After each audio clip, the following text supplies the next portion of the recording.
Bonjour les amis, je sais, vous allez dire que je fais une fixette, que je m'acharne contre les écolos, que je m'acharne contre les socialos, que je m'acharne contre les insoumis, et vous aurez raison. Alors je savais pas comment traiter ma vidéo aujourd'hui. Je vous avoue que j'étais tenté de ricaner sur les malheurs de Rachid Melluch. Rachid, il voulait tenir une conférence à l'université de Rennes. Alors c'est bien quand on est de gauche, hein. Alors là, les universités, les petits cons, ils viennent tous par centaines, par milliers. En même temps, Bardella, Marion, tout ça, ils peuvent pas mettre les pinceaux dans une université.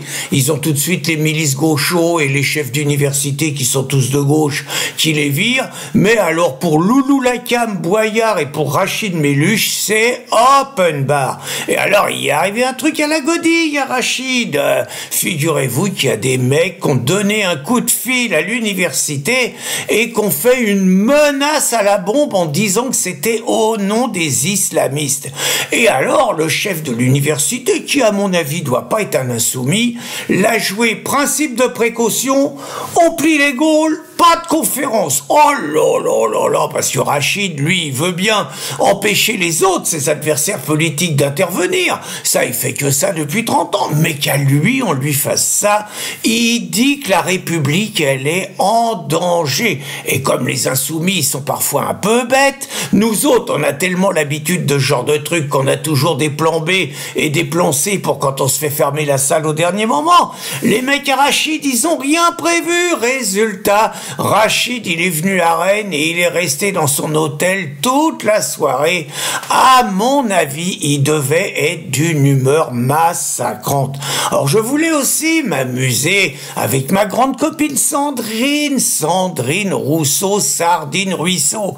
Elle a trouvé une nouvelle formule. Faut reconnaître, hein, la nana, c'est une communicante exceptionnelle. Donc, elle a trouvé une nouvelle formule, c'est la masculinité toxique. Alors ça, je sais, en tout cas, je sais pas ce que c'est, mais bon, le barbecue, tout ça, c'est de la masculinité toxique. Alors, j'ai un copain, moi je suis pas une balance, hein, je vais pas vous dire, mais le mec sur un tweet, et j'ai honte de vous en parler, mais écoutez, je suis obligé, on est entre potes, hein, donc je suis obligé de vous le dire. Bon, un copain à moi, je l'ai engueulé, hein, je lui ai dit que c'était pas bien.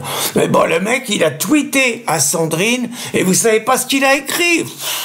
Le mec, il a écrit à Sandrine, et faites, Sandrine, et votre compagnon déconstruit, quand il vous prend en levrette, est-ce que c'est de la masculinité toxique? Oh, moi, j'ai honte, hein, je l'ai engueulé. Donc, mais c'est pas de ça que j'avais envie de parler. J'avais envie de vous parler d'Emmanuel Grégoire. Vous allez me dire, qu'est-ce que c'est que ce charlot? C'est le successeur de la dingo. Enfin bon, si la dingo se représente pas en 2026, hein, on sait pas, mais normalement, le mec, il pense que c'est son tour et il se pense maire de Paris. Un socialo, hein. Et donc, lui, il a eu une idée géniale, le mec, parce que, bah, vous savez qu'à Paris, il y a plein de clans-d'eau. Bah oui, il y a plein de clans-d'eau, il y a plein de migrants. On a beau les balancer dans les campagnes pour les Jeux Olympiques, les mecs, ils reviennent toujours, puis on sait plus où les mettre. Et donc, il a eu une idée géniale, le mec. Alors déjà, à Paris, en 2011, il y avait déjà 11% de logements inoccupés. Et aujourd'hui, il y a 19% de logements inoccupés. Vous me voyez me dire? En gros, les opérations du DAL, qui consistaient à réquisitionner des logements inoccupés, bah lui, il veut rendre ça légal, voilà. Il veut que les élus, ils aient la possibilité de réquisitionner des logements inoccupés. Il dit que c'est seulement dans les périodes tendues, c'est ça, prends-moi pour un Mickey. Et il oublie de dire que c'est pour loger naturellement les clandos, parce que les SDF, hein, qui crèvent sur les trottoirs, curieusement, ça lui a jamais effleuré l'esprit. Mais pour les clandos, rien n'est trop beau. Et puis, bah, finalement, ça fait que continuer le mépris pour les propriétaires de l'État. On se rappelle de la tolérance qu'ont tous les pouvoirs par rapport aux squatteurs et du mépris qu'ils ont par rapport aux propriétaires squattés. Donc voilà, le mec, tranquillou, on va vous piquer toutes les résidences secondaires et on va installer nos clandos. Mais ça va pas s'arrêter là, parce qu'attention, le mec, il a de la suite dans les idées. Il dit qu'il veut avoir accès aussi aux données privées des propriétaires pour vérifier, oula, alors il veut les relevés d'eau et les relevés d'électricité pour vérifier si les gens qui occupent des appartements, les appartements, ils sont pas sous-évalués, ils sont pas sous-utilisés. Voilà, c'est ça l'expression. Et s'ils sont sous-utilisés, vous voyez un petit peu l'idée qu'il pourrait y avoir derrière. Alors bien sûr, hein, pour l'instant, on parle que des résidences secondaires, mais les loustiques, on les voit venir. D'abord, ils ont une idée qui est en train de revenir, c'est le coût du loyer fictif. Alors je vous explique, ça fait 10 ans qu'ils ont ça en tête, nos grosses têtes. Ça a commencé sous Hollande, vous savez, le blaireau qui veut revenir en politique, là, celui qui n'a pas été capable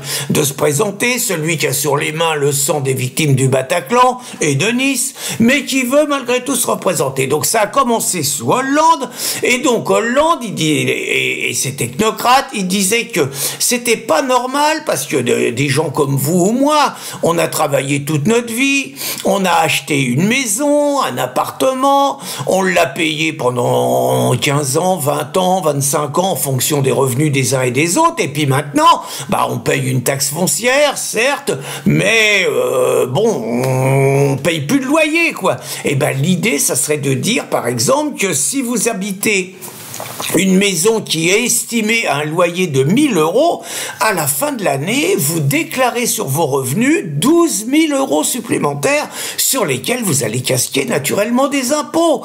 Et ça, c'est que la première étape, les amis, parce que l'autre étape est le côté du contrôle de la consommation. Bah, on est en plein dans le camp des saints de Jean Raspail. Vous vous souvenez, je présume, vous vous souvenez fort bien de la dernière scène, quand les envahisseurs arrivent dans les grandes villes, vous avez un couple de petits vieux qui habitent un petit appart de 4-5 pièces, les blacos arrivent, et les petits vieux qui comprennent quand même qu'il vaut mieux être conciliant, ils abandonnent leur appartement et ils vont se réfugier à l'étage dans un petit studio qui leur appartient.